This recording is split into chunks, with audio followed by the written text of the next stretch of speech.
면역 연구의 흐름을 짚어보도록 하겠습니다.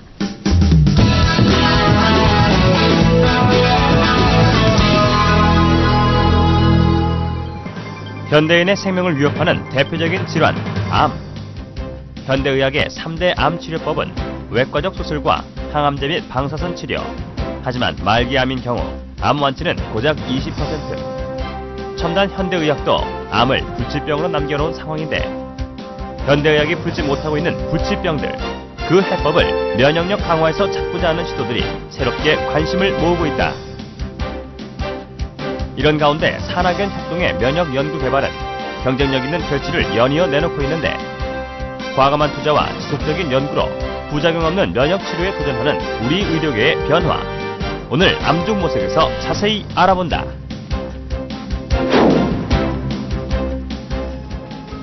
지난 80년대를 지나면서 항상 국내 사망 원인 1위의 자리를 고수하고 있는 암.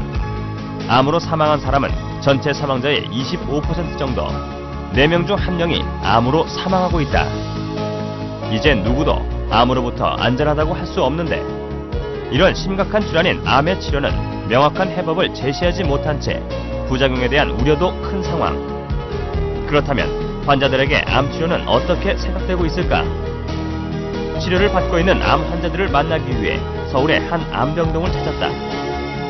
이곳에서 만난 암 환자들에게 방사선과 항암제 치료는 견뎌내야만 하는 고통스러운 현실이었는데 나 같은 경우에는 항암을 했는데 이제 드라마에서 막 그런 게 나오잖아요. 보면은 그러니까 이게 항암 치료면 저런 거다 이런 거는 이제 그냥 이제 본 거지. 그런데 내가 이렇게 겪었을 때는 막 힘들어요. 그런데 이제 딸네 집에 딸이 이제 나를 데려다가 있으니까 사위가 있고 우리가 결혼한 지 2년 됐거든. 그러니까 걔들 깰까 보냐 몰래 막 혼자 막 가서 구토하고 이러는데 이 방사선이 후유증이 더 힘들어요. 초기 때는 하루에 한 번 맞는 거라서 하루 맞고 가고 그런 거거든요. 그래서 괜찮았고 근데 여기 와서 이제 고양암 치료를 해요. 그러니까 23일 스케줄이더라고요. 그게 이 3일 동안 주마다 이렇게 주사를 바꾸면서 맞는 건데 많이 힘들죠. 그러니까 그전에는 느껴보지 못했던 거를 여기 와서 느껴보니까 막 입안도 헐어서 막 몇 주 동안 밥도 못 먹고 그리고 말도 못하고 막 되게 많이 힘들었어요. 그거 치료를 해가지고. 탈모와 위장 장애는 치료 시 흔히 나타나는 증상. 진행된 암이나 말기암에서는 항암제의 다량 투여나 대량 방사선 요법으로 인해 강한 부작용까지 나타나 현대의학의 한계를 보여주고 있다. 암세포는 정상세포로부터 태어난 것이기 때문에 세포 구조나 분열 양상이 정상세포와 동일하므로 항암제가 암세포와 정상세포를 구별하지 못합니다. 따라서 항암제가 암세포만을 선택적으로 공격하지 못하고 살아 움직이는 모든 정상세포를 공격의 대상으로 삼아 손상을 입히게 됩니다.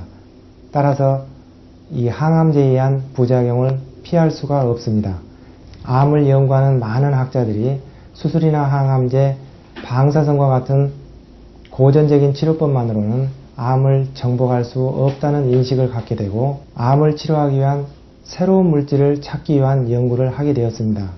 그 후 독성이나 부작용이 없는 비교적 안전한 천연 물질을 사용하여 암을 예방하거나 암을 치료하기 위한 연구가 되어 왔습니다. 이로 인해 부작용 없는 암 치료의 필요성은 의료인이나 암 환자 모두 절실하게 느끼는 미래 의료 기술의 키워드로 떠오르고 있다. 대덕 연구단지에 위치한 한국원자력연구소. 국내 유일의 원자력 종합 전문 연구기관인 이곳에서 새로운 의약품 개발이 활발하게 추진되고 있다. 첨단 기술력을 기본으로 암 치료에 대한 과학적인 연구도 진행되고 있는데 방사선 식품생명공학연구팀의 조성기 박사는 이런 연구를 이끌어가는 인물. 암 치료 시 나타나는 부작용을 어떻게 방지할 수 있을까? 이런 의문에 대한 해법을 얻기 위해 지난 5년간 수많은 생약제의 성분 분석부터 동물 실험까지 지속적으로 추진해 왔다는데 암을 치료하기 위해서 보통 방사선이나 항암제를 쓰게 되는데 이때 부작용으로는 면역 조혈계 세포가 손상을 입게 되고 또 재생 조직이 손상을 입게 됩니다. 그 그 예를 들어보면 머리카락이 빠진다든지 혹은 속이 메스껍고 구토가 나고 밥을 잘 못 먹게 된다든지 이런 것들이 그 증상이라고 볼 수 있습니다. 그래서 본 연구팀에서는 독성이 없는 식품 소재들을 이용해서 정상 조직을 보호하고 회복을 촉진시킬 수 있는 그런 물질을 개발하고자 연구를 시작하게 되었습니다. 그래서 최근 5년 동안 저희들이 여러 가지 연구를 통해서 백작약, 청궁, 당귀를 조합하고 그 추출물로부터 유효 성분을 분리해내고 그 유효 성분들을 다시 재구성해서 신복합 조성물을 개발하게 되었습니다. 이 신복합 조성물은 면역 조혈 증진 효과뿐만 아니라 항암 효과도 가지고 있고 방사선에 대한 정상 조직을 보호하는 효과도 가지고 있습니다. 그 효과들에 대해서는 그림을 보면서 자세히 말씀드리도록 하겠습니다.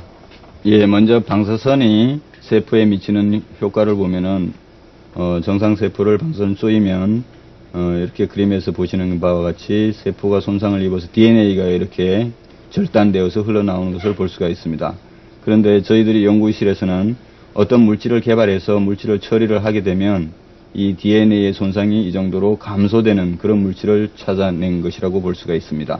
여기 그림을 보시면 이것이 소장의 단면도를 나타낸 그림입니다. 그래서 방사선만 쪼이면은 그 재생 조직이 상당히 많이 죽어나가는 것을 볼 수가 있습니다. 그러나 우리가 개발한 제품을 먼저 투여하고 방사선을 쪼이면 상당히 그래도 많이 살아남아 있는 것을 볼 수가 있습니다. 조혈 모세포에 대한 그 보호 효과를 검증하기 위해서 저희들이 실험한 결과인데요. 방사선 조사했을 때 조혈 모세포가 살아남아서 재생되고 있는 모습입니다. 그러나 거기에 비해서 이 물질을 투여했을 경우에는 훨씬 더 많은 조혈 모세포가 살아나오는 것을 볼 수가 있습니다. 그 결과를 보시면은 이 정도로 증식되는 것을 볼 수가 있습니다. 면역 기능 활성화를 통해 항암 효과를 높일 수 있다는 동물 실험 결과도 이미 도출된 상황. 우리 고유의 생약제인 당귀 등을 이용해 기존의 한방 처방과는 차별화된 생약 복합물을 만들어냈다는 설명. 예, 저희들이 개발한 이 복합 조성물이 암세포 억제 효과도 가지고 있는데 그 부분에 대해서는 그림을 보면서 자세히 말씀드리도록 하겠습니다. 예, 생제에 먼저 암세포를 이식을 하게 되면은 이식한 후 시간이 지나면서 생쥐가 죽어나가게 됩니다. 그래서 20일 정도에 다 죽게 되는데 이때 본 복합 조성물을 투여하면은 더 오랫동안 이렇게 생존하는 것을 볼 수가 있습니다. 원리를 간단하게 말씀드리면 본 복합 조성물이 암세포를 살해할 수 있는 면역세포의 활성을 이렇게 높여주기 때문입니다. 이 그림에서는 T세포의 활성을 이 정도 높여주는 것을 볼 수가 있고 여기서는 대식세포의 암세포 살해능을 이 정도 높여주는 것을 볼 수가 있습니다. 예, 지금 살펴보신 바와 같이 본 복합 조성물은 면역세포의 활성을 높여줌으로써 암세포를 억제하고 궁극적으로 항암 효과를 가지고 있다고 할 수 있습니다. 생명공학 기술과 방사선 기술이 결합된 이번 성과는 새로운 신상품으로 선보일 예정. 벤처기업과의 협력으로 비교적 짧은 기간에 성공적인 결과를 얻을 수 있었다고 한다. 최근 들어서 건강에 대한 관심이 점점 높아지면서 기능성 식품 시장이 점점 커지고 있습니다.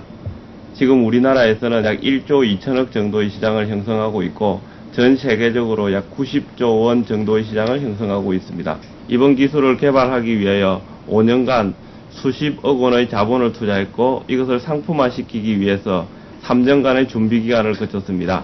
이 기술이 상품화되면 해외 시장 개척은 물론 부가가치가 높은 기능성 상품군의 새로운 영역으로서 앞으로 기능성 식품 시장을 더욱더 확대해 나갈 수 있을 것이라고 생각하고 있습니다. 그 파퓰러하게 알려졌어요. 지속적인 산학연 협동으로 신물질을 개발해낼 필요성은 커지고 있는 상황인데 박사님이 높은 부가가치를 창출하는 생명산업 발전에 활력을 불어넣기 위해서는 이런 신기술 연구가 확산돼야 한다는 것이 공통된 의견이다. 기업은 제품을 만들고 파는 데 전념하고 연구기관은 기초 연구에 전념하는 것이 제일 좋은 시스템이라고 생각을 합니다. 좋은 제품을 개발하고도 상품화시키지 못하는 경우나 개발하여 상품화시키는 능력이 있는 기업이 좋은 제품을 찾지 못하는 경우가 있습니다. 이러한 단점을 산학연 컨소시엄을 통하여 해결할 수 있을 것이라고 생각합니다. 현대의학을 보완해 보다 나은 치료 효과를 이끌어내야만 한다. 전문 연구기관과 벤처기업, 대학의 연구진들이 그 흐름의 중심에서 새로운 신기술을 탄생시켜야만 하는데 면역 연구 등을 통해 부작용 없는 암 치료를 열어갈 필요성은 더욱 커지고 있다.